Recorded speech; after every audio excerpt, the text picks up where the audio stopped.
La commission de discipline de la LFP a dévoilé ses sanctions suite à l'incident lors de Lyon-Marseille et personne n'est satisfait ni côté lyonnais ni côté marseillais. La qualification historique du LOSC en 8e et ses potentiels adversaires ainsi que ceux du PSG, le départ de Juninho ou encore le programme de la Ligue Europa, c'est tout de suite dans le journal de Made in Foot.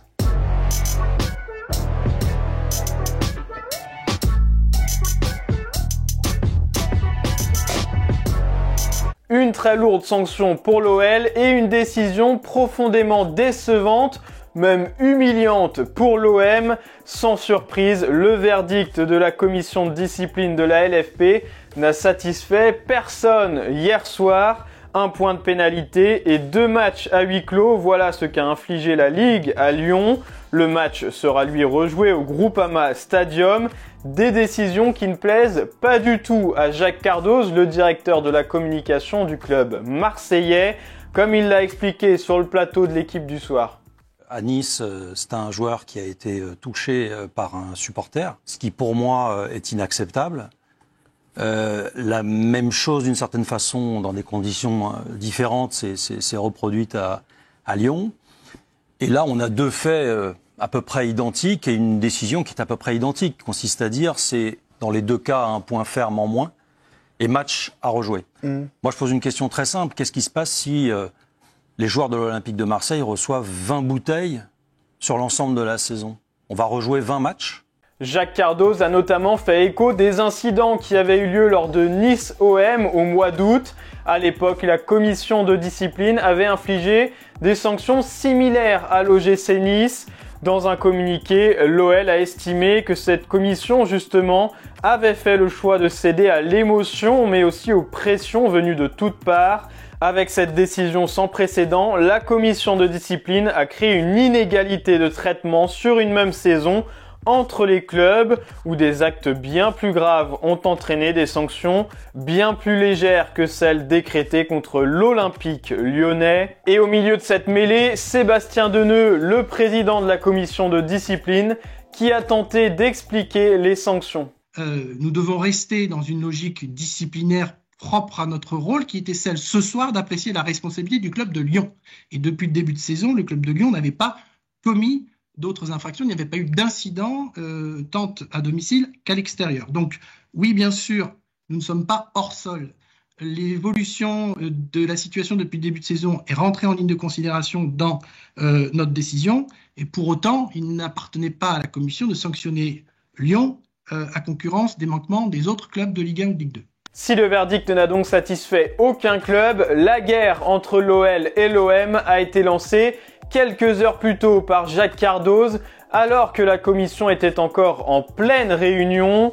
Le directeur de la communication du club marseillais s'est présenté devant les locaux de la LFP, d'abord pour se plaindre de la non-convocation d'un dirigeant de l'OM à participer au débat, puis pour s'attaquer aux Lyonnais qui auraient cherché à minimiser les événements selon lui.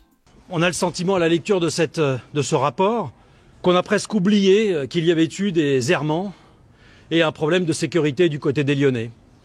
Et puis on a aussi minimisé l'état de santé, je le dis, de Dimitri Payet. 12 pages et 4 lignes seulement sur l'état de santé de Dimitri Payet. Les Lyonnais ont cherché à minimiser les événements. C'est une honte pour le football français. Nous ne reconnaissons pas aujourd'hui cette commission de discipline. La réponse de l'OL a été cinglante. Dans son communiqué, le club de Jean-Michel Aulas s'est étonné des propos tenus par Jacques Cardoz, un discours au relent populiste, pour ne pas dire nauséabond, qui témoigne d'une totale méconnaissance des procédures, puisque la commission de discipline est par essence disciplinaire et non pénale. La guerre est donc désormais déclarée entre Lyon et Marseille et elle n'est pas prête de se finir. Les 2 clubs ont déjà annoncé qu'ils réfléchissaient à faire appel de ces décisions.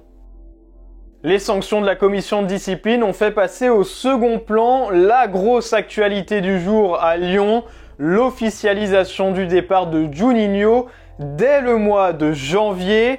Arrivé en mai 2019, le Brésilien avait déjà révélé ses envies de départ il y a quelques semaines, mais il va finalement quitter son poste de directeur sportif un peu plus tôt que prévu, comme il l'a confirmé à l'AFP, afin que le club lyonnais puisse préparer la suite, et aussi car Juninho avait besoin d'arrêter. Usé par son poste, rongé par les combats internes, Juninho n'était peut-être pas fait pour ce poste. Il va désormais pouvoir se reposer et se concentrer sur sa future carrière, peut-être dans un costume d'entraîneur. Le LOSC a vécu une soirée historique, victorieux 3-1 sur la pelouse de Wolfsburg hier soir. Le club nordiste s'est qualifié pour les 8e de finale de la Ligue des Champions avec la première place en prime. Et ce n'est que la 2e fois de son histoire que Lille jouera la phase finale de la Coupe aux grandes oreilles.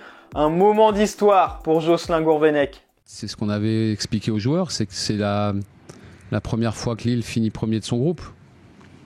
C'est aussi historique et les joueurs, après avoir été champions, après avoir gagné le trophée des champions, après avoir gagné un premier match à Pierre-Mauroy en phase de groupe, en Champions League, ils arrivent encore à marquer un peu plus l'histoire du club. Pourtant, il y a quelques semaines, ce n'était pas du tout gagné lorsque Lille n'avait décroché que 2 points après 3 journées de LDC. Mais derrière, les Dogs ont réussi à enchaîner 3 victoires consécutives.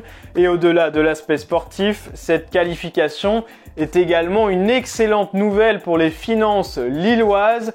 De quoi peut-être conserver certains cadres comme Renato Sanchez ou Jonathan Iconé, annoncés sur le départ lors du mercato hivernal.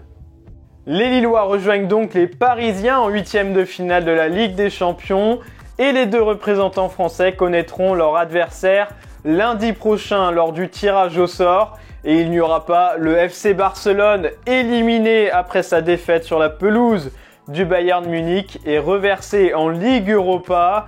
Et voici donc les 15 qualifiés en attendant le résultat d'Atalanta-Villarreal reporté à cause de la neige et donc les adversaires potentiels du LOSC et du PSG. Le club lillois affrontera un 2e de groupe, l'Atlético Madrid, Benfica, Chelsea, Inter, Sporting, Atalanta ou Villarreal. De son côté, le club parisien jouera soit contre l'Ajax, le Bayern, la Juventus, Liverpool, Manchester United ou le Real Madrid. Un sacré programme en perspective. La Ligue des Champions va laisser sa place à la Ligue Europa comme d'habitude ce jeudi soir avec 2 matchs sans enjeu pour Lyon et Monaco, déjà assurés de terminer premiers de leur groupe et qui connaîtront leurs adversaires après le barrage des 16e de finale. Le principal enjeu de cette soirée sera donc du côté de Marseille où l'OM va devoir assurer la 3e place de son groupe face au Lokomotiv Moscou. Les joueurs de Jorge Sampaoli seraient ainsi rebasculés dans le barrage de la Ligue Europa Conférence. La Ligue Europa Conférence, justement, Rennes ne la jouera pas ce soir puisque son match face à Tottenham a été reporté à cause de nombreux cas de Covid-19 dans l'effectif du club anglais. Un match reporté, voire peut-être annulé, comme l'a expliqué le Stade Rennais dans un communiqué où le club breton dénonce une décision unilatérale de Tottenham et sans l'accord de l'UEFA. Et voilà pour les infos du jour. Merci de nous avoir suivis. N'oubliez pas de vous abonner et de liker cette vidéo. Et on se retrouve bientôt pour un nouveau journal de Made in Foot.